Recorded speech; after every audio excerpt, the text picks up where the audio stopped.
Can optimism ever be a problem?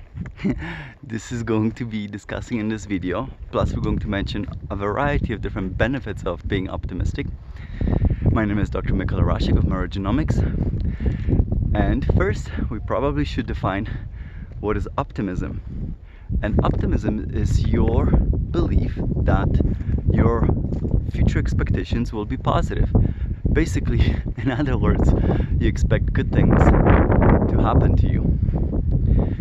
Now,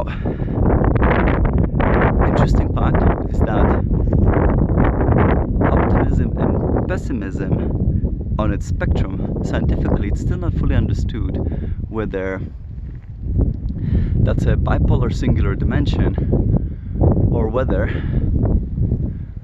this is two completely separate dimensions of our psychology. But for the sake of simplicity, we're just going to be discussing them as two separate dimensions. But in other words, is one way to look at optimism is having confidence about the future outcomes of your life, versus if you're pessimistic, you are being doubtful about the future outcomes of your life. Now, how do you measure optimism versus pessimism? There's a test you can do. It's basically you ask people, what do you expect in the future, whether the outcomes will be positive or not, and it's a type of questionnaire. This questionnaire is called Life Orientation Test, or LOT, and since then it's been revised, and the revised version is called Life Orientation Test Revised, or LOTR. And what is interesting, another little interesting fact, is that while people can fall in the spectrum of being fully optimistic or fully pessimistic, most people are optimistic. They just fall to a different degree of optimism. And true pessimists are actually rare. So it's easier to know scientifically about people who are less optimistic than are truly pessimistic. So I thought that was pretty interesting. So what makes you optimistic? Partially, as I already mentioned in other videos, it is genetic. So there is that component.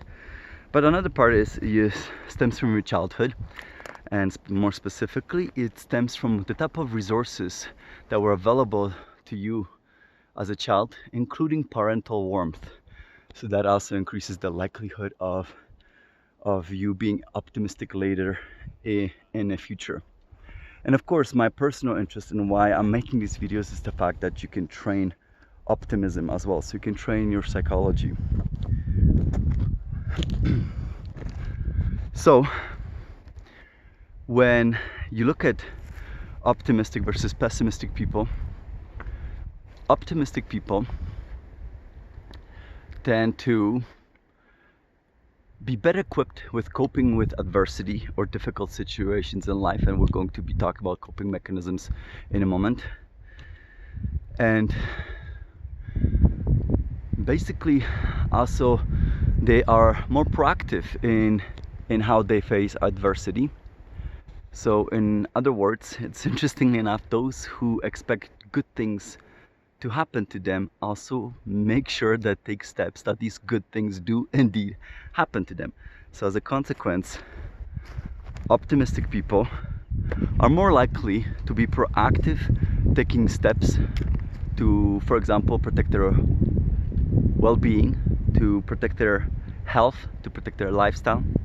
So they do study threats to them, they do investigate, but they're much more likely to act upon a threat when the threat is truly meaningful to them. So they're better also at assessing that kind of information. Okay?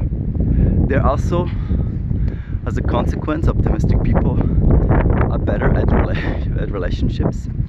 One of the reasons why. Strong gust of wind coming in. I apologize about that. And the reason why is because optimistic people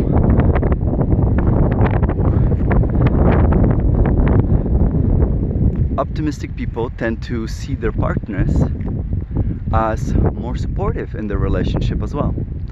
And they also, optimistic people, tend to deal with conflict better in more positive manner as well.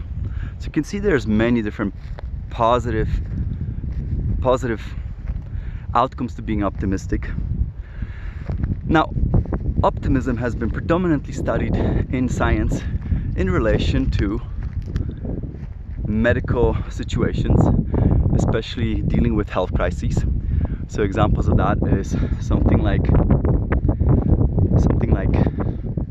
heart surgery, cancer, or even in vitro fertilization. And the take-home message is that optimistic people typically tend to report better quality of life prior to the treatment or the intervention, or post-treatment or on the intervention, but also they tend to do better if this treatment or intervention does not work out. So they happen to face the reality in more constructive manner. They tend to acknowledge the reality and cope with it, including engaging with the outcome in a more positive manner, including using sense of humor, for example. So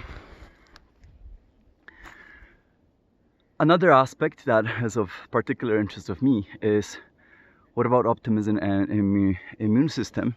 And there is definitely positive outcomes that have been observed there as well. For example, men, I believe this was men, who have undergone bypass surgery were divided into fast healers and slow healers. And those who were fast healers tended to be much more optimistic in their disposition than those who were slow healers. Another good example is elderly individuals who took influenza vaccine. When they were tested for their immune responses 2 weeks later, they tended optimistic. Those who were optimistic tended to exhibit better immune responses than those who were less optimistic. So here are a couple interesting examples relating to immunology. Okay, here's another gust of wind. Let's enjoy this scenery.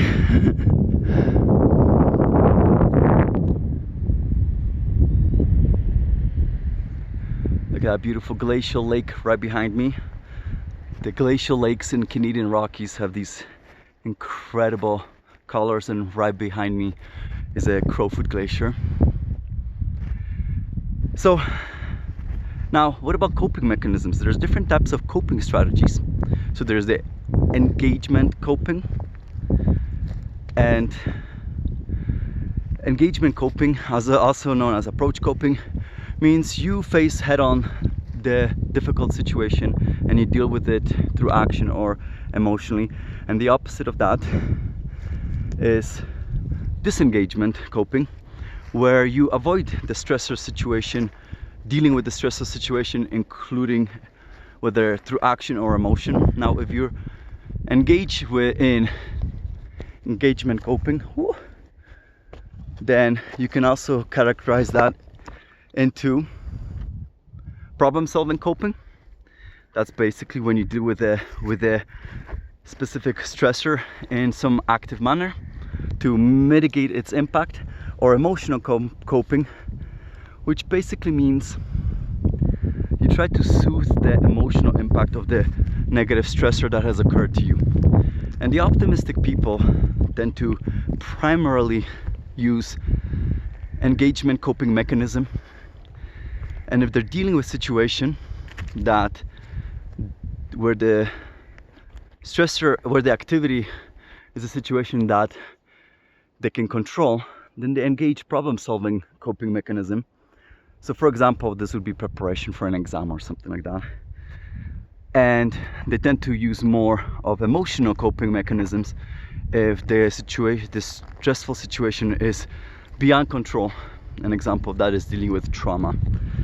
And this is seen time and time and again. So those are the different benefits of being optimistic versus not.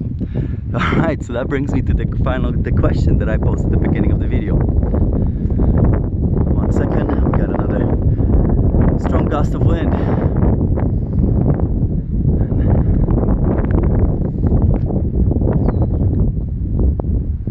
And basically,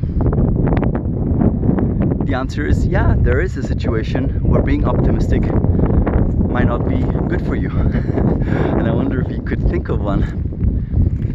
And one such possibility is potentially gambling. And the reason why is because constantly expecting positive outcomes and being persistent in gambling might not be good for you. So indeed, studies showed that optimistic people tended to persist in thinking they will have positive outcomes while they were gambling, and they were less likely to reduce their bets, size of their bets, when experiencing negative outcomes in comparison to those who were pessimistic. So if you're an optimist, which I hope you are becoming, because obviously the purpose of these videos is for us to train our optimism in order to boost our immune system, perhaps gambling is not going to be for you. Okay, another example is whether optimists can properly recognize when a goal becomes unattainable, or in other words, do they know when to quit? And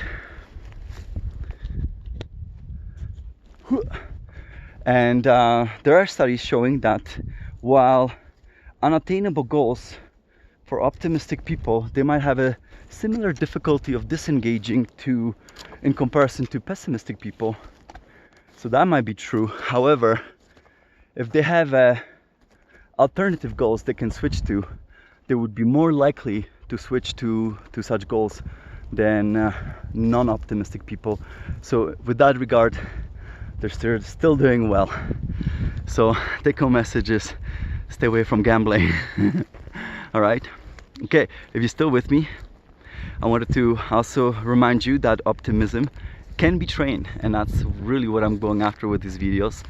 So I already introduced one such concept in a past video called Best Personal Self. So if you haven't checked it out, I invite you to check it out and try that exercise, and try it again if you've done it already. And I will definitely be introducing other scientific information with relation to how you can do this, so stay tuned. I also have COVID Q&A coming up, so where we answer a bunch of COVID Q&A questions, and it's an open mic session, it's a support session. We learn a lot of great science that even now the participants bring, because they're curious about it and they're trying to learn more in depth about it. And I have another event coming up, which is for business owners. If you are interested in providing a proactive well-being program to your employees to make sure your employees are doing well, then there's a program I built with 2 other experts, which includes financial health well-being as well as mental health well-being, and myself, physical well-being, where I teach about genetics, how you can use genetics in order to help protect your future health. Alright, if you like this content, please give us a like. Please support the channel, subscribe if you haven't already, leave a comment, share, all that good stuff, and I look forward to seeing you in another installment. Bye everyone.